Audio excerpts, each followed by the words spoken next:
Good morning, students. We have done first method of collecting primary data, that is direct personal investigation, in which investigator himself collects data directly from the informant. Now second is indirect oral investigation. Under this method, investigator collects information himself, but he will not collect information from the informant directly. Personal investigation is not there. So under this method, investigator approaches a third party, which is known as a witness, who has a information about the informant, okay, about the respondent, because the third person is not in the position to give the information. For example, if a class teacher is asking why a particular child is absent in the class from his friend, now the friend is known as a witness, and the information we are collecting for the person who is absent, and teacher is a investigator. So here investigator collects the information but not directly from the person जिससे हमने जिसकी information collect करनी है. So we are approaching the third person. It could be a friend, relative, parent, etc. Okay, so indirect oral investigation. This method is very useful to collect the information. So this method is also useful when the area of investigation is large, or when the respondent is not able to give the correct information, or the respondent are reluctant. It means he is not providing the correct information. Okay, so the investigator prepares a small list of questions related to the investigation, and these questions are asked from the different persons, and their answers are recorded. Okay, so the persons to whom these questions are put are known as witness. So this type of inquiry is usually conducted by the police department or inquiry committees appointed by the government. Clear? Then they have given one example also. We can read this, or I have also given one example. Next is suitability, no need to do. You just need to do the meaning and merits and demerits. So what are the merits? First is it is suitable when the area of investigation is large, wide coverage. So this method is suitable when the area of investigation is large. Economical, this method is economical because it helps to save time, money, manpower, efforts. Okay, free from bias. Obviously we are not collecting the information from person directly, we are approaching the third person who has the information about the respondent. So that's why this information is free from biasness होता है मतलब partiality. There is no incorrect or partial information, कुछ गलत information नहीं होगी. Expert opinion. So under this method, because we are seeking information from experts, from parents, from family member, those who know a person better, or they can provide a better information, correct information. Next is demerits. What are the demerits of this method? Indirect information.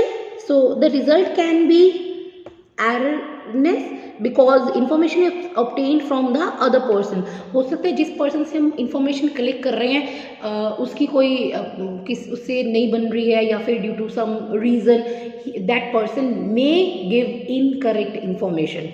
Okay, so there is a chance of error. Second is lack of accuracy. Obviously there is a chance of accuracy. Maybe that person doesn't have a full and correct information. Partiality of the witness, हाँ वो partial भी हो सकता है. Maybe if he is a friend, he or she is a friend, then वो save करने के लिए incorrect information भी provide कर सकता है. Lack of interest of the informant. हो सकता है जिस person से हम information collect कर रहे हैं he is not interested to provide information. Lack of uniformity. So there is a chance that there is no uniformity because we are seeking information from different persons. So all these are the merits and demerits. Precautions, no need to do precautions. Okay. Next they have given difference between first two methods. First method is direct personal investigation. Second is indirect oral investigation. So what is the difference? We have done both the methods, so you can differentiate on these basis. First is coverage. First method is suitable when the area of investigation is small. Second is best when the area of investigation is large. Second, originality. Obviously in direct personal investigation, the data collected is original in character. We are able to connect the person जिससे हमें information लेनी है. Indirect or oral investigation lacks originality. somewhere, okay, because we are collecting the information from the witness. Third is reliable and accurate. First method, direct personal investigation, is more reliable and accurate as compared to indirect oral investigation. Cost, first method, that is direct personal investigation, is more expensive and costly second as compared to second method. Second method is more economical in terms of cost, time, efforts. Clear? Now let's see third method, information from correspondents. So correspondent कौन होते हैं? सबसे पहले correspondent होते हैं agents, local agents होते हैं. When we have a wide area of investigation, so a investigator can appoint a local agents who has the information. जो लोकल रिलेटेड जितनी भी इंफॉर्मेशन है वो इजीली कलेक्ट कर सकते हैं. So under this method local agents which is known as correspondents or correspondents are appointed and trained, उनको train किया जाता है so that they can collect the information from the respondents. So this method of collecting primary data is used when the information when we need information at regular intervals of time. Okay, for example newspaper के लिए या हमें किसी news channel के लिए अगर news चाहिए, so usually the investigator use this method. They send their local agents to collect the information. So regular basis पे जब हमें कंटिन्यूस बेसिस पे इंफॉर्मेशन चाहिए, then we can use this method. Okay, second is agents and correspondent और correspondent regularly collect the data in their jurisdiction or send them to the investigator. Then this method is often adopted by the newspaper, periodicals for the information about politics, business, prices, agricultural and industrial output, stock market, etc. I have already given the example कि ज़्यादातर ये newspaper और news channel वाले method use करते हैं. Clear? Next is suitability. Again, no need to do suitability, only merits and demerits. So what are the merits of this method? First is wide coverage. This method is very helpful when the area of investigation is large, so we can appoint our agents to collect the information at different places. Second is it is economy. Economy means it is economical in term of money and time and resources, because we don't have much time. A single person cannot collect information at large level, so that's why it is more economical. Suitable for special purpose. If we want to collect the information for some special purpose, then we can also use this method. Suitability for special purpose done. Next is continuity. So when we need information at regular intervals, then we can use this method. Demerits. What are the demerits? Lack of uniformity, because different agents are collecting information. Obviously वो अपने accordingly click करेंगे, so that's why there is no uniformity. The uniformity lacks in this method. Second is danger of partiality. There may be some partiality while collecting the information, so accuracy is obviously affected somewhere. So lack of accuracy of high degree. So yes, automatically this method cannot be used where we need high degree of accuracy. Time consuming. Obviously this method is time consuming because we need to collect the information from the different agents, then we will compile and make the report. So that's why it is time consuming. Then no need to do the precautions. Next, telephoning method. It is not in your syllabus at this topic. Next method, that is mailed questionnaire method. Under this method, an investigator makes a questionnaire which includes a number of questions related with the investigation and send it to the respondent along with the covering letter to collect the information. So what we will do in this method, हम एक letter बनाएंगे, एक questionnaire बनाएंगे जिसमें number of questions होंगे related with the investigation. So related to investigation में जितने भी question हमें पूछने हैं वो हम बना के questionnaire बना के we will mail it to the person जिनसे हमें information collect करनी है. Okay, so इसके साथ we will use covering letter, attach कर देंगे covering letter in which we will tell the purpose of the investigation and we will make sure that your information will be kept secret. So a questionnaire क्या होता है? What is questionnaire? It consists a list of questions pertaining to the investigation, blank space or are left for writing the answer. तो उसके साथ आप MCQs लगा सकते हो, open end questions हो सकते हैं like name, आपका father's name, contact number. Okay, कोई क्वेरीज है, कुछ क्वेश्चंस हैं तो वो MCQs फॉर्म में भी हो सकते हैं, ओपन एंड भी हो सकते हैं, येस नो भी हो सकते हैं. So we can use different kind of questions in the questionnaire. and for this we will leave the space. Usually a self-addressed stamped envelope is enclosed for returning the questionnaire by post. तो अब questionnaire fill करके उस बंदे को वापस भी तो करना है, तो उसके साथ हम एक स्टैम्प्ड एनवेलप ऑलरेडी बीच में डाल देंगे, so that they it will be easy to return the questionnaire by the post by respondent. So respondents are assured of the secrecy of the information supplied by them. So we will the investigator, they will assure that your information will kept secured. Okay, secret रहेगी. So this method is adopted by the research workers or other officials and non-official agencies. Now again, merits.